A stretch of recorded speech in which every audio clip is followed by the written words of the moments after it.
ইরানে আটকে পড়া বাংলাদেশিদের আকুতি। হুঁশিয়ারির সময় শেষ, এবার শাস্তি, নেতানিয়াহুকে ইরানি সেনাপ্রধান। ঐক্যমত্য কমিশনের বৈঠকে আজ জামায়াতের অংশগ্রহণ। দেশে ফিরছেন তারেক রহমান, গুলশানের 196 নম্বর বাড়িতে প্রস্তুতি শেষ পর্যায়ে। এতক্ষণ শুনছিলেন সংবাদ শিরোনাম, এবারে বিস্তারিত।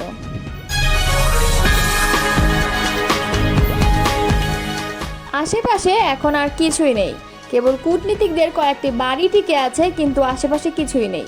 আমার বাসাও ঘুরিয়ে দিয়েছেন, অনেকেই ফোন করে কান্নাকাটি করছেন, বলছেন এখানকার পরিস্থিতি ভালো না, তাই আমাদের বাঁচান। ইরানে টানা 6ষ্ঠ দিনের মতো হামলা অব্যাহত রেখেছে ইসরায়েল। একের পর এক বোমা বিস্ফোরণে কেঁপে উঠছে তেহরান।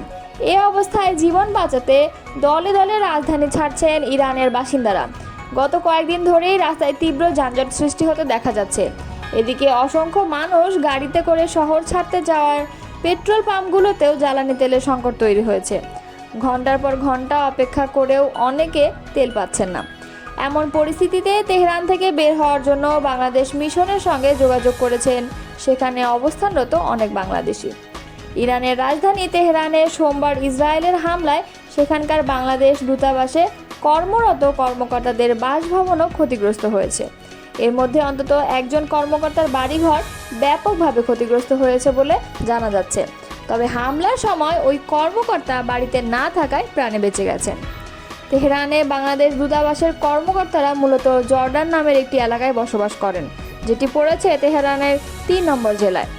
ওই এলাকায় ইরানের রাষ্ট্রীয় টেলিভিশন ভবন সহ বেশ কিছু গুরুত্বপূর্ণ স্থাপনা রয়েছে, যেগুলোতে সোমবার ঘোষণা দিয়ে হামলা চালিয়েছে ইসরায়েল। হামলার আগে বাসিন্দাদের সরে যেতে বলা হয়েছে। এতে প্রাণহানি কিছুটা কম হলেও ক্ষতিগ্রস্ত হয়েছে অসংখ্য স্থাপনা। সোমবার দুপুরে তেহরানের 3 নম্বর জেলায় ইসরায়েলি সেনারা হামলায় ঘোষণা দেওয়ার পর সেখানকার বাংলাদেশ মিশনে কর্মরত কর্মকর্তা কর্মচারী সহ বাংলাদেশি নাগরিকদের সবাইকে ওই এলাকা থেকে সরে যাওয়ার নির্দেশ দেয় ঢাকা। এরপর তেহরানে অবস্থিত বাংলাদেশের দূতাবাস কমপ্লেক্স ছেড়ে যান সেখানকার কর্মীরা।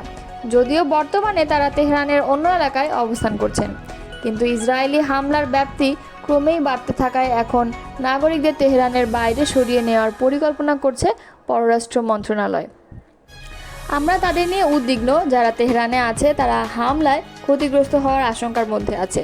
তাদের এবং আমাদের দূতাবাসে যারা কাজ করছেন তাদের জন্য এখন কাজ করছি যেন তারা নিরাপদে থাকতে পারে। মঙ্গলবার বিকেলে ঢাকায় এক সংবাদ সম্মেলনে বলেন ভারপ্রাপ্ত পররাষ্ট্র সচিব রুহুল আলম সিদ্দিক। তেহরানে বর্তমান যে 400 মতো বাংলাদেশি অবস্থান করছেন তারা সবাই অক্ষত রয়েছেন বলে জানিয়েছে পররাষ্ট্র মন্ত্রণালয়।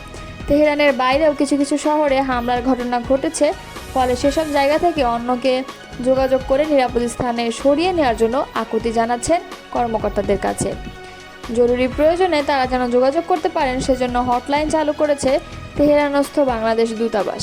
সেই সঙ্গে ঢাকাতেও আরেকটি হটলাইন চালু করা হয়েছে। ইরানের সশস্ত্র বাহিনী chief of staff major general Abdur Rahim Musavi ঘোষণা করেছেন দখলদার ইসরায়েলি শাসনের বিরুদ্ধে শীঘ্রই শাস্তিমূলক অভিযান শুরু করতে যাচ্ছে ইরান। মঙ্গলবার রাতে এক ভিডিও বার্তায় তিনি বলেন, ইরান এখন পর্যন্ত যে পাল্টা হামলাগুলো চালিয়েছে সেগুলো মূলত সতর্কবার্তা এবং প্রতিরোধমূলক ছিল। প্রকৃত শাস্তিমূলক অভিযান এখনও শুরু হয়নি। মঙ্গলবার এক প্রতিবেদনে এ খবর দিয়েছে তাসনিম নিউজ। তিনি বলেন, যেসব সামরিক অভিযান আমরা এখন পর্যন্ত চালিয়েছি তা শুধুই হুঁশিয়ারি। ইসরায়েলি আগ্রাসনের প্রতিক্রিয়ায় এখন শাস্তির পালা আসছে। ভিডিও বার্তায় মুফতি ইসরায়েল অধিকৃত ফিলিস্তিনি ভূখণ্ডের অধিবাসীদের, বিশেষ করে তেল আবিব ও হাইফার বাসিন্দাদের উদ্দেশ্যে হুঁশিয়ারি দিয়ে বলেন, জীবন বাঁচাতে এসব এলাকা ত্যাগ করুন। বেনিয়ামিন নেতানিয়াহুর পশুত্বসুলভ আকাঙ্ক্ষার বলি হবেন না।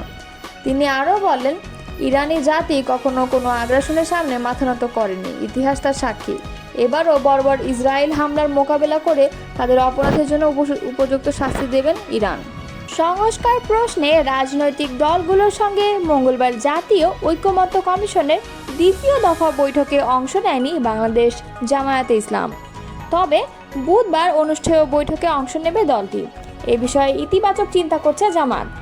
মঙ্গলবার রাতে কালবেলাকে বিষয়টি নিশ্চিত করেন জামায়াতের সহকারী secretary general doctor AHM Hamidur Rahman Azad. তিনি জানান তারা বুধবারের বৈঠকে অংশগ্রহণ করার বিষয়ে ইতিবাচক চিন্তাভাবনা করছেন। জানা যায় মঙ্গলবার দুপুরে 11:15টার দিকে আনুষ্ঠানিকভাবে ঐকমত্য কমিশনের সংলাপ শুরু হয়। তবে জামায়াতের কোনো প্রতিনিধি দল যোগ দেয়নি। এই বিষয়ে দলটির নায়েবে আমির ডক্টর সৈয়দ আবদুল্লাহ মোহাম্মদ তাহেরের কাছে জানতে চাইলে তিনি বলেন, আমরা অংশ নিচ্ছি না। এর বেশি কিছু তিনি বলতে চাননি। প্রসঙ্গত, মঙ্গলবারের বৈঠকে বিএনপির স্থায়ী কমিটির সদস্য সালাউদ্দিন আহমেদের নেতৃত্বে দলটির 3 সদস্যের প্রতিনিধি দল এলডিপি, গণ অধিকার পরিষদ, গণসংহতি আন্দোলন, এবি পার্টি, বাংলাদেশের বিপ্লবী ওয়ার্কার্স পার্টি এবং এনসিপি সহ বিভিন্ন দলের প্রতিনিধিরা অংশ নেয়। জাতীয় ঐকমত্য কমিশনের একটি সূত্রের দাবি, মঙ্গলবারের বৈঠকে জামায়াত থাকবে না। বিষয়টি দলের পক্ষ থেকে জানানো হয়েছে। কারণ হিসেবে তারা বলেছেন, গত 13 জুন প্রধান উপদেষ্টার লন্ডন সফরে বিএনপির ভারপ্রাপ্ত চেয়ারম্যান তারেক রহমানের সঙ্গে হওয়া বৈঠকের যৌথ ঘোষণার মাধ্যমে তাদের ইগনোর করা হয়েছে। প্রতিবাদ স্বরূপ তারা মঙ্গলবারের বৈঠকে যোগ দেবে না। কমিশনের পক্ষ থেকে 2 ঘন্টা পরে হলেও তাদের যোগ দিতে অনুরোধ করা হয়েছে বলে জানা গেছে। জানা যায়, জাতীয় ঐকমত্য কমিশনের বৈঠকে জামায়াতের প্রতিনিধি দলে নেতৃত্ব দিয়ে থাকেন নায়েবে আমির ডক্টর সৈয়দ আবদুল্লাহ মোহাম্মদ তাহের। ঈদের আগের বৈঠকে তার সঙ্গে ছিলেন সহকারী সেক্রেটারি জেনারেল রফিকুল ইসলাম খান ও হামিদুর রহমান আজাদ। আসন্ন জাতীয় নির্বাচন ঘনিয়ে এলে ও তারিখ সুনির্দিষ্ট হলে দীর্ঘ 17 বছর নির্বাসিত জীবনের অবসান ঘটিয়ে শিগগিরই দেশে ফিরতে যাচ্ছেন বিএনপির ভারপ্রাপ্ত চেয়ারম্যান তারেক রহমান। দেশে ফিরে রাজধানীর গুলশানে এভিনিউর 196 নম্বর বাড়িতে উঠবেন তিনি। বিচারপতি আব্দুস সাত্তার সরকারের সময় 1.5 বিঘা জমির উপর নির্মিত বাড়িটি খালেদা জিয়ার নামে বরাদ্দ দেওয়া হয়েছিল। 3 bed, drawing, dining, living room, swimming pool সহ আধুনিক সুযোগ সুবিধা রয়েছে ওই বাড়িতে। এত বছর বাড়িটি তার নিয়ন্ত্রণে থাকলেও নামজারি করা ছিল না। অন্তর্বর্তীকালীন সরকার গত 4 জুন বাড়িটির নামজারির কাগজ খালেদা জিয়ার হাতে তুলে দেন। আগে মাল্টিন্যাশনাল কোম্পানি ব্রিটিশ আমেরিকান টোব্যাকোর সিইও এই বাড়িতে ভাড়া থাকতেন। 6 মাস আগে তিনি বাড়িটি ছেড়ে দেন। এরপরই তারেক রহমান থাকার উপযোগী করতে প্রয়োজনীয় সংস্কারের উদ্যোগ নেওয়া হয়। বাড়িটি এখন পুরোপুরি প্রস্তুত বলে সংশ্লিষ্ট সূত্র নিশ্চিত করেছে। 1981 সালে রাষ্ট্রপতি জিয়াউর রহমানের মৃত্যুর পর তার স্ত্রী বেগম খালেদা জিয়াকে এই বাড়িটি বরাদ্দ দেওয়া হয়। এটি গুলশানে তার বর্তমান বাসভবন ফিরোজার পাশেই অবস্থিত। উল্লেখ্য, এর বাইরে ঢাকা সেনানিবাসের ভেতরেও আরেকটি বাড়ি খালেদা জিয়াকে বরাদ্দ দেওয়া হয়েছিল। বিগত আওয়ামী লীগ সরকারের সময় সেনানিবাসের ওই বাড়ির বরাদ্দ বাতিল করে খালেদা জিয়াকে সেখান থেকে বের করে দেওয়া হয়। বিএনপির বিভিন্ন স্তরের নেতাকর্মী নিশ্চিত করেছেন, নির্বাচন ঘনিয়ে এলে এবং তার তারিখ সুনির্দিষ্ট হলে তারেক রহমান দেশে ফিরবেন। ইতিমধ্যে তার স্ত্রী ডাক্তার জোবাইদা রহমানও লন্ডনে ফেরার আগে বাড়িটি ঘুরে দেখে গেছেন। এছাড়া 1981 সালে তৎকালীন রাষ্ট্রপতি হুসাইন মোহাম্মদ এরশাদ সেনানিবাসে প্রায় 9 বিঘা জমির উপর নির্মিত আরেকটি বাড়ি খালেদা জিয়ার নামে বরাদ্দ দেন। 2009 সালে আওয়ামী লীগ সরকার ক্ষমতায় আসার পর খালেদা জিয়ার সেনানিবাসের বাড়ি থেকে চলে যাওয়ার জন্য প্রথম নোটিশ পরে আদালতের মাধ্যমে উচ্ছেদ করা হয়। 2010 সালে ডিসেম্বরে শহীদ মইনুল হোসেন রোডের বাড়ি থেকে উচ্ছেদের পর খালেদা জিয়া কিছুদিন ভাই শামীম ইস্কান্দারের বাড়িতে ছিলেন। 2012 সালের 21 এপ্রিল ফিরোজায় ওঠেন তিনি। 111 সরকারের সময় 2007 সালের 7 মার্চ তারেক রহমানকে গ্রেফতার করা হয়।